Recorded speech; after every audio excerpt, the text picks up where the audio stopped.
যারা এই নির্বাচনে হঠাৎ করে এসেছেন ওনারা অনেকগুলো ফায়দা নেওয়ার আশঙ্কা জনগণ করছেন।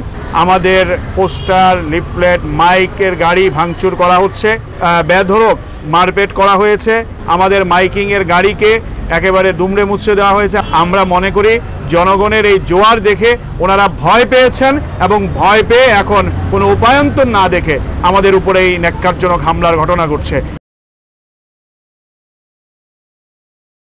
জনগণের এই বাঁধ ভাঙা জোয়ারকে ভয় পেয়ে সরকার দলীয় প্রার্থীর পক্ষ থেকে বিভিন্ন নেতাকর্মীদের মাধ্যমে আমাদের পোস্টার, লিফলেট, মাইকের গাড়ি ভাঙচুর করা হচ্ছে এবং আমাদের কর্মীদের হতাহত করা হচ্ছে, আক্রমণ করা হচ্ছে।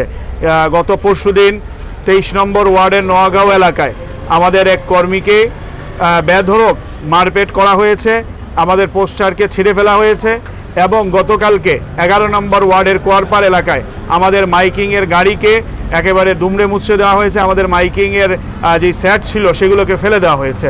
আমরা মনে করি জনগণের এই জোয়ার দেখে ওনারা ভয় পেয়েছেন এবং ভয় পেয়ে এখন কোনো উপায়ন্তর না দেখে আমাদের উপরে এই ন্যাক্কারজনক হামলার ঘটনা ঘটছে।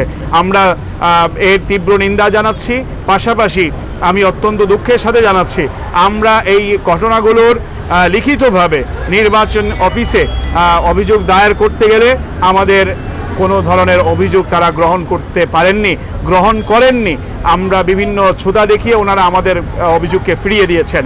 আমরা মনে করি এই সিলেট সিটি আধ্যাত্মিক নগরী, এই আধ্যাত্মিক নগরীতে যদি ফ্রি, ফেয়ার এবং লেভেল প্লেইং ফিল্ডের একটি নির্বাচন কেউ দিতে ব্যর্থ হন তাহলে জনগণ তাদেরকে দাঁত ভাঙা জবাব দেবে এবং আমাদের যে সম্প্রীতির বন্ধন, এই বন্ধনে যদি কেউ উড়ে এসে আমাদের এই বন্ধনকে ক্ষতিগ্রস্ত করতে চান তাহলে এটাও জনগণ দেখবে ইনশাআল্লাহ।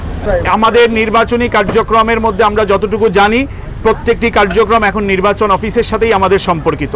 আমরা তাদের কাছে জানিয়েছি ওনারা যদি থানা পুলিশের প্রয়োজন মনে করেন তাহলে ওনারা সেটা ব্যবস্থা করবেন। আমরা উপস্থিত সময়ে স্থানীয় পুলিশ প্রশাসনের সহযোগিতা চেয়েছি, আমরা সেটাও পাইনি এবং নির্বাচন অফিসের সহযোগিতাও আমরা পাইনি। শঙ্কা তো প্রথম থেকে ইভিএম নিয়ে শঙ্কা রয়ে গেছে।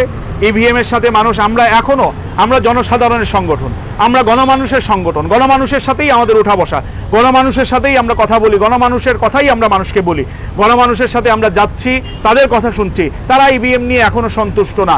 ইভিএম বিষয়ে নির্বাচন অফিস তাদেরকে আশ্বস্ত করতে পারে নাই। তারা এখনো সন্দিহান যে ইভিএমে তারা যে ভোটটা দেবেন সেটা সঠিক জায়গায় যাবে কিনা এবং এই যে চুরির বক্স এটাকে ব্যবহার করে যারা এই নির্বাচনে হঠাৎ করে এসেছেন ওনারা অনেকগুলো ফায়দা নেওয়ার আশঙ্কা জনগণ করছেন এবং এই নির্বাচন বিষয়ে এই যে পরিস্থিতি, এই পরিস্থিতিতে আমরা শঙ্কিত আছি। এখনই প্রাথমিক পর্যায়ে যদি এই ধরনের পরিবেশ তৈরি হয় এবং আমরা এই ধরনের অসহযোগিতার শিকার হই তাহলে সামনের দিনগুলোতে জনগণের নিরাপত্তা এবং আমাদের নিরাপত্তা নিয়ে আমরা শঙ্কিত রয়েছি।